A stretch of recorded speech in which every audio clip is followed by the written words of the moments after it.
On May 29, 2026, former U.S. Attorney General Pam Bondi arrived at Capitol Hill. She walked in silence past the press and entered a closed-door hearing room without cameras or an oath. This quiet exit stood in sharp contrast to her entrance.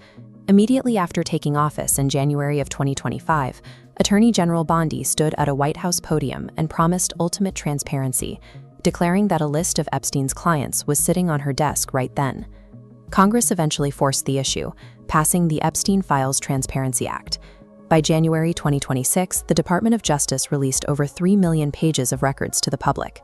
This diagram illustrates the massive scale of the release. But reporters noticed an anomaly. A cluster of files, including FBI interviews referencing Donald Trump, was quietly removed. Congress rejected the DOJ's claim that they were pulled for victim redactions. Releasing millions of pages provided the appearance of compliance, masking the extraction of politically sensitive records. The mechanics of this extraction began to surface when Senator Dick Durbin cited a whistleblower disclosure. The whistleblower alleged that during their review of the documents, FBI agents received explicit instructions to flag records mentioning President Trump. Seeking the actual internal directives, the watchdog group American Oversight filed a FOIA lawsuit against the Department of Justice. This document is one of the 90 pages obtained in that lawsuit. It shows internal DOJ emails obscured under massive black bars, citing harm to ongoing matter. American Oversight analysts noted that the sheer volume of redacted text far outpaced the department's processing instructions. Using these procedural redactions allowed the DOJ to bury sensitive political data under an impenetrable, entirely legal shield. When lawmakers attempted to question Bondi directly on February 11th, the 4.5-hour Judiciary Committee hearing devolved into chaos. Epstein survivors sat directly behind Bondi in the hearing room. The DOJ's initial document dump had accidentally exposed some of their personal identifying information, while the names of powerful men remained protected by redactions. Despite multiple requests from lawmakers, Bondi refused to turn around and apologize to the survivors sitting behind her. When pressed on the missing documents, she became aggressive.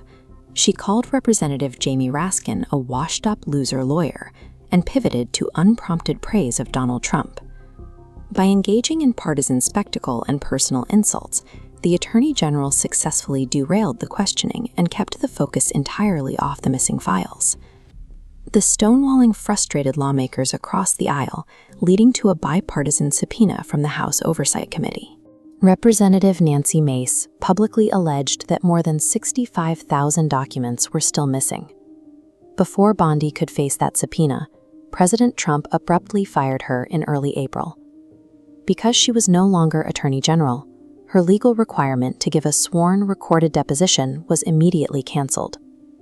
When she finally did appear on May 29th, it was behind closed doors.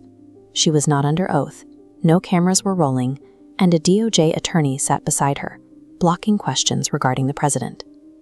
By removing the legal threat of perjury and the visual threat of cameras, the investigation was effectively shut down.